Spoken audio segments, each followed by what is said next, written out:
pernah dengar sih. Perubahan iklim itu merupakan perubahan pada sistem iklim yang nantinya itu merubah sistem cuaca pada periode tertentu. Tahu, perubahan iklim adalah perubahan cuaca yang terjadi secara signifikan dan cepat. Perubahan dalam iklim bumi yang berdampak kepada kehidupan manusia dan hewan-hewan juga. Climate change itu adalah perubahan iklim, yaitu perubahan yang terjadi pada suhu, curah hujan, dan angin yang berlangsung dalam waktu yang lama. Tahu tapi cuman sedikit aja. Dampak sekarang sih kayak cuaca makin panas sih, gara-gara pemanasan global. Kemarau yang berkepanjangan dan mengakibatkan gagal panen dan kebakaran hutan. Yang paling kerasa tuh setiap tahun makin panas sih itu. Ada kemarau yang berkepanjangan, ada juga es kutub yang mencair, dan juga kebakaran hutan yang marak terjadi. Pastinya takut karena kan kita tinggal di bumi ini. Terancam. Iya, pasti. Ya pasti takut sih karena kan kita tinggal di planet ini dan banyak perubahan yang terjadi yang semakin hari semakin parah. Pasti kita takut lah. Iya, karena perubahan iklim sendiri akan sangat berpengaruh bagi kehidupan bermasyarakat. Kurang tahu sih kalau itu. Tahu dong. Nggak tahu. Emangnya apa? Sebenarnya dari aksi, mungkin dari sosialisasi juga ya. Banyak kan dari contohnya akun IG yang Greenpeace gitu sering sosialisasi tentang climate change. Build awareness. Ya, build awareness dari sana nanti bisa perlahan lah merubah dari yang lebih aware dengan lingkungannya, dari mungkin buang sampah, dari mungkin ya yang hal-hal seperti itulah. Iya, karena aksi kecil dari kita itu sangat berdampak bagi perubahan iklim. Contohnya dengan kita menanam tumbuh-tumbuhan di halaman rumah sendiri. Dampak iklim sangat nyata di hadapan kita. Perubahan iklim telah mencapai fase darurat iklim dengan dampak yang semakin nyata di semua sektor kehidupan. Pola cuaca berubah, permukaan laut naik, cuaca menjadi lebih ekstrim, dan emisi gas rumah kaca sekarang berada pada level tertinggi dalam sejarah. They stayed behind because they're simply overwhelmed. They're tired of running. Just no rest in this record year for the hurricane-battered Gulf Coast. Flooded with upwards of 9 to 20 feet of water. And the wildfire season, the winds fanning these flames are expected to last another 24 hours.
Berdasarkan Kementerian Lingkungan Hidup pada tahun 2001, climate change atau perubahan iklim adalah berubahnya kondisi fisik atmosfer bumi, antara lain yang membawa dampak luas terhadap berbagai sektor kehidupan manusia. Perubahan fisik ini tidak terjadi hanya sesaat, tetapi dalam kurun waktu yang panjang.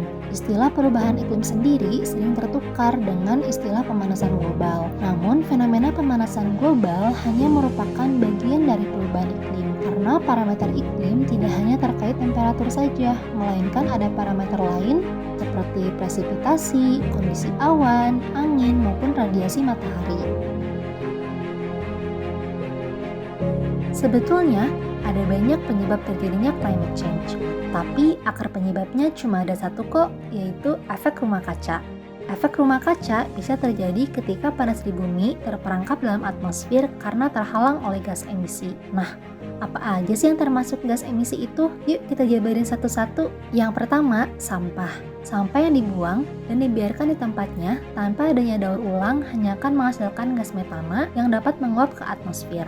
Itu sampah yang dibuang di tempatnya loh, belum lagi sampah yang dibiarkan berserakan dan akhirnya terbang terkena angin, kemudian berakhir di sungai, lautan, atau tempat tak terduga lainnya. Sampah yang terjebak di lautan juga hanya akan mencemarkan laut dan pada akhirnya sampah tersebut mengakibatkan laut tidak dapat menyerap gas karbon dioksida. Selain itu, ulah manusia yang makin nyeleneh juga bikin bumi ini semakin mendekati ajalnya. Penebangan dan pembakaran hutan seenaknya juga akan meningkatkan konsentrasi gas rumah kaca di atmosfer. Sedangkan kita tahu sendiri bahwa pohon sangat berguna untuk mengubah gas karbon dioksida menjadi oksigen bagi keberlangsungan hidup manusia.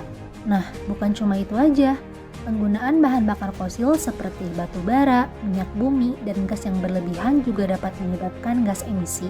Bahkan, hal kecil yang tidak kita sadari seperti penggunaan pupuk buatan dalam industri pertanian, peternakan, atau bahkan perikanan juga turut menjadi penyumbang gas emisi loh. Karena sama halnya seperti sampah, lama-kelamaan pupuk tersebut akan mengeluarkan gas metana dan nitrogen oksida ke atmosfer yang akhirnya menyebabkan panas bumi terperangkap. Udah mulai berasa seremnya kan kalau dunia kita ini makin suram nasibnya? Manusia dan makhluk hidup lainnya tentu akan terancam dan menghadapi tantangan baru untuk bertahan hidup karena adanya climate change. Dampak climate change yang bisa kita rasakan sekarang melampaui peningkatan suhu serta mempengaruhi ekosistem.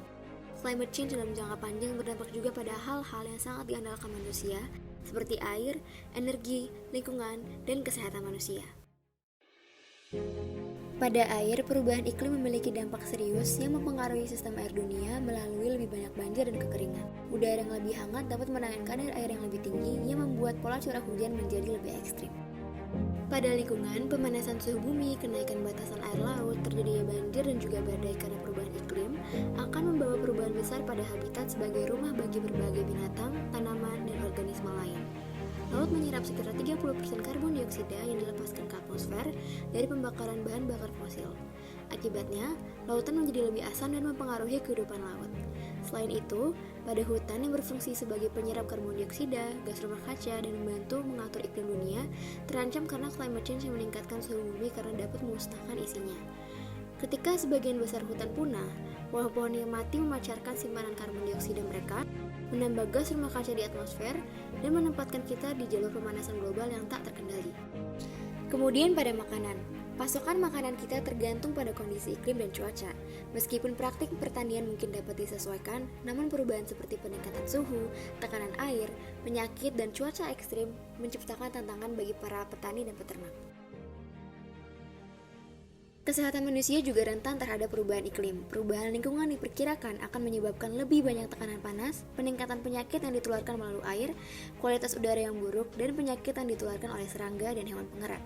Peristiwa cuaca ekstrim dapat memperparah banyak dari ancaman kesehatan ini. Seperti yang sudah dijelaskan sebelumnya, climate change akan sangat berdampak buruk bagi bumi kita. Sebagai manusia, kita memiliki tanggung jawab untuk menjaga bumi. Lalu, bagaimana kita bisa mengurangi climate change? Nah, kita bisa melakukan dengan mulai dari perubahan kecil pada kehidupan sehari-hari. Yang pertama, kurangi penggunaan kendaraan pribadi dan mulai gunakan kendaraan umum. Dengan memakai kendaraan umum, kita ikut membantu mengurangi emisi karbon yang disebabkan oleh asap kendaraan bermotor pribadi. Yang kedua, matikan dan cabut kabel peralatan listrik di rumah jika tidak digunakan. Walaupun hal tersebut sederhana, namun ampuh untuk menghemat penggunaan energi. Yang ketiga, mulailah terapkan kebiasaan 3R, reduce, reuse, dan recycle, bahkan untuk air. Kita bisa mengurangi penggunaan air lebih banyak tiap tahunnya jika memulai mengubah kebiasaan sehari-hari dalam penggunaan air. Begitu pula dengan sampah, mulailah mendaur ulang sampah demi mengurangi emisi karbon yang disebabkan oleh pembakaran sampah. Terakhir, bisa dilakukan dengan memberitahu dan ajarkan orang lain tentang climate change. Buatlah orang-orang di sekitarmu sadar terhadap masalah ini, dan ajarkan kebaikan dalam lingkunganmu. Pada akhirnya, masalah ini memang terjadi karena ulah manusia dan akan berdampak kembali pada manusia itu sendiri. Seperti contoh sederhana, manusia menggunakan plastik terlalu banyak, kemudian sampahnya menumpuk hingga hancur menjadi mikroplastik yang berdampak pada tanah dan air. Pada tanah, mikroplastik akan merusak kualitas tanaman, lalu dari tanah berinteraksi ke air dan akhirnya mencemari air.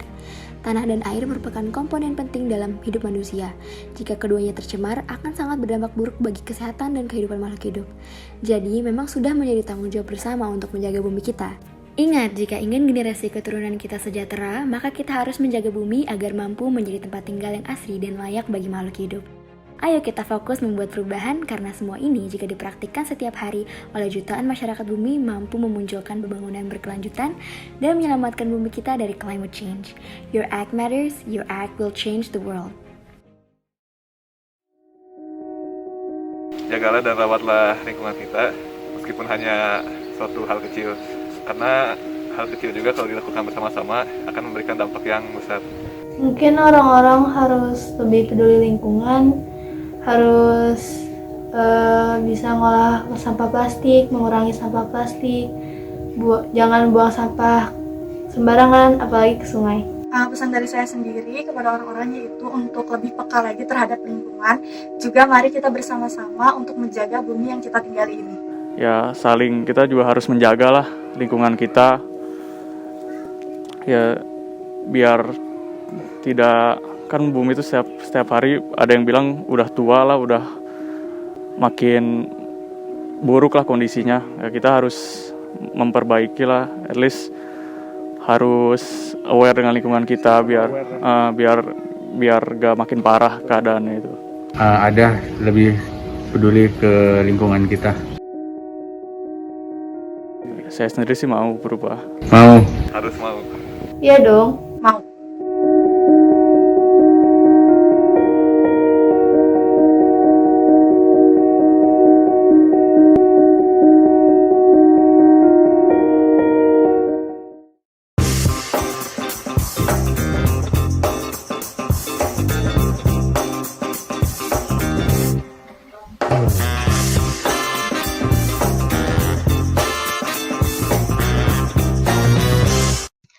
Halo teman-teman semua, apa kabar? Semoga sehat selalu ya. Enfidemic hadir untuk menyampaikan informasi terkait kondisi lingkungan di masa pandemik atau bisa disebut environment in pandemic atau enfidemic. Ya betul banget teman-teman, ini merupakan asal-usul kenapa enfidemic hadir. Oke, tidak perlu berlama-lama, kita mulai perjalanan kita melihat kondisi lingkungan saat pandemik. Let's go! Dalam kehidupan sehari-hari, tentu kita hidup di tempat yang namanya lingkungan. Tapi teman-teman semua tahu nggak apa yang dimaksud dengan lingkungan itu? Udah pasti teman-teman semua tahu ya apa itu lingkungan. Tapi Enfidemic ingin memberikan informasi tambahan terkait pengertian lingkungan, yaitu tempat hidup sekaligus menjadi tempat penampungan limbah hasil aktivitas manusia. Namun, lingkungan juga memiliki batas kemampuan untuk bertahan dan menetralkan diri kembali jika limbah yang dihasilkan oleh manusia masih dalam batas wajar. Berbicara mengenai batas wajar lingkungan, dalam undang-undang juga diatur mengenai baku mutu lingkungan, yaitu pada Undang-Undang Nomor 32 Tahun 2009 tentang Perlindungan dan Pengelolaan Lingkungan Hidup, Pasal 20 Ayat 2 menjelaskan bahwa baku mutu lingkungan terdiri dari baku mutu air limbah, air laut, udara ambien, emisi, gangguan, dan lain-lain yang disesuaikan dengan perkembangan ilmu pengetahuan dan teknologi. Lalu turunan dari baku mutu tersebut yang biasa digunakan dalam pengukuran kualitas lingkungan didasarkan pada parameter kimia, fisika, dan biologi. Namun, jika limbah yang dihasilkan melebihi nilai baku mutu atau parameter kualitas lingkungan, tentu saja akan menjadi pencemaran lingkungan yang dimana memberikan pengaruh negatif terhadap makhluk hidup lainnya. Enfidemic akan menjelaskan secara sederhana bagaimana proses pencemaran itu terjadi. Dalam contoh skema sederhana, secara garis besar, proses terjadinya pencemaran lingkungan itu ada 3, yang diawali dengan hal atau kegiatan yang kita lakukan, lalu dari kegiatan menjadi sumber pencemaran lingkungan, dan pada akhirnya, karena tidak baiknya sistem pembuangan akhir di sekitar kita, maka terjadilah pembuangan limbah yang sembarangan, dan yang pada akhirnya menyebabkan pencemaran lingkungan. Dalam proses pencemaran lingkungan, ada 3 jalur atau media masuknya bahan pencemar atau yang disebut polutan ke lingkungan, yaitu melalui jalur darat, air, dan juga udara. Limbah yang biasanya menjadi sumber bahan pencemar adalah limbah industri dan rumah tangga. Melihat kondisi pandemi COVID-19 yang sedang terjadi saat ini, ternyata bukan menjadi sebuah titik balik pencemaran lingkungan, justru bisa menjadi masalah baru dan lebih serius dari yang sebelumnya.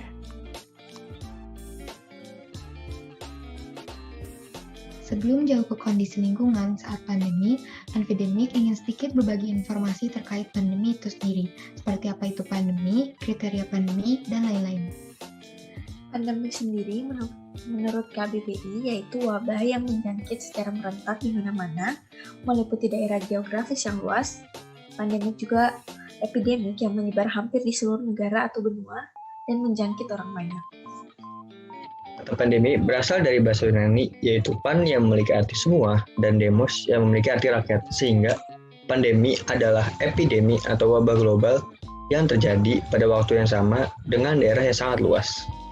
Wabah COVID-19 yang sering terjadi saat ini termasuk ke dalam pandemi karena memenuhi kriteria pandemi yang telah ditetapkan oleh WHO, yaitu penyakit baru yang muncul pada suatu populasi yang menyebabkan penyakit serius pada manusia dan sifatnya mudah untuk menular.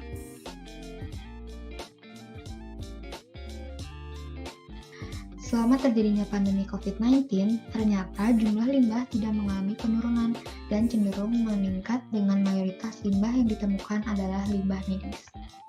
Ini terjadi karena adanya peningkatan penggunaan APD kesehatan seperti masker, sarung tangan, dan peralatan kesehatan lainnya yang jauh meningkat dibandingkan dengan tahun-tahun sebelumnya. Sehingga dari peningkatan limbah medis tersebut menyebabkan penumpukan yang tidak dapat dihindari. Ini merupakan akibat dari banyaknya rumah sakit yang belum memiliki teknologi pengelolaan limbah medis, bahan berbahaya, dan beracun atau B3. Menurut laporan dari Kementerian Kesehatan, hanya ada 96 rumah sakit dari total 2.852 rumah sakit di Indonesia yang memiliki insinerator atau alat pembakaran sampah hingga habis. Dan dari angka tersebut, banyak juga terdapat insinerator yang tidak berfungsi dan tidak layak pakai.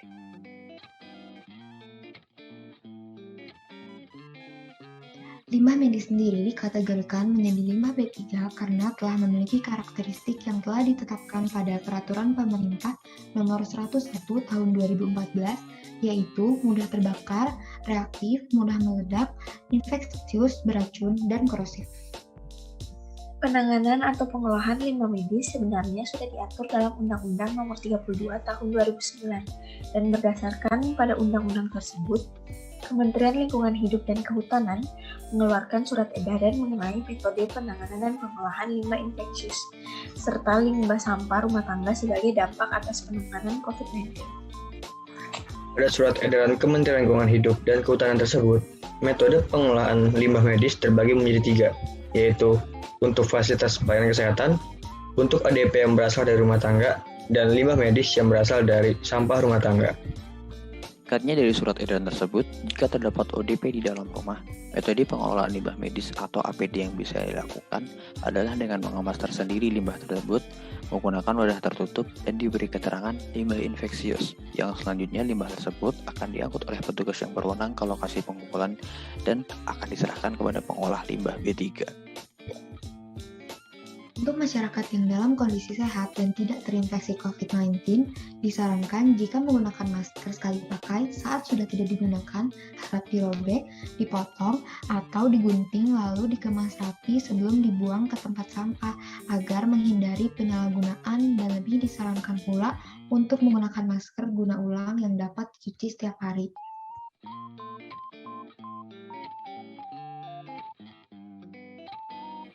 Menghindari penyalahgunaan merupakan salah satu tindak preventif yang bisa dilakukan untuk mencegah akibat yang dihasilkan dari limbah medis atau APD pada saat pandemi COVID-19.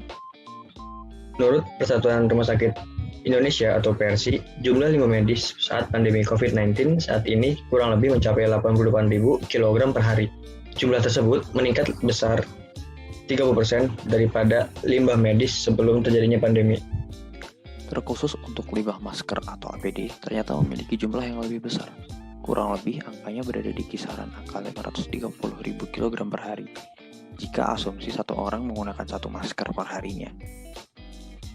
Limbah medis yang terus dibiarkan dapat menimbulkan masalah serius yang berpotensi menularkan berbagai penyakit. Oleh karena itu, limbah medis dalam penanganannya tidak boleh sembarangan.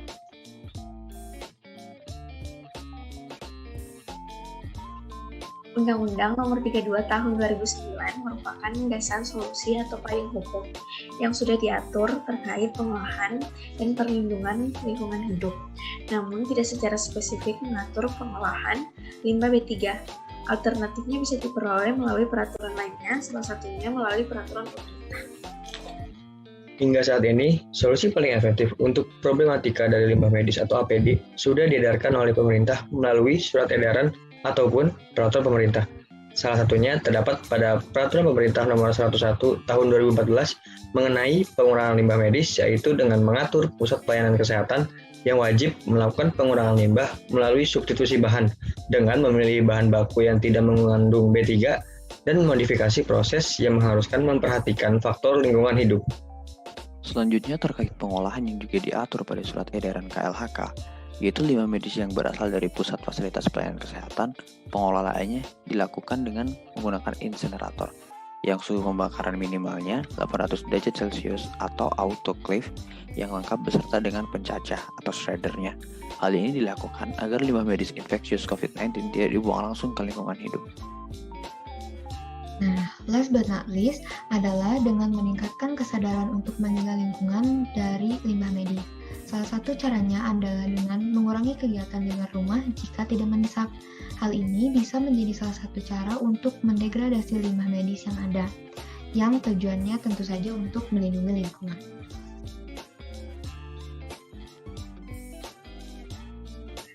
Enfidemic telah menyampaikan informasi yang bermanfaat untuk kita semua.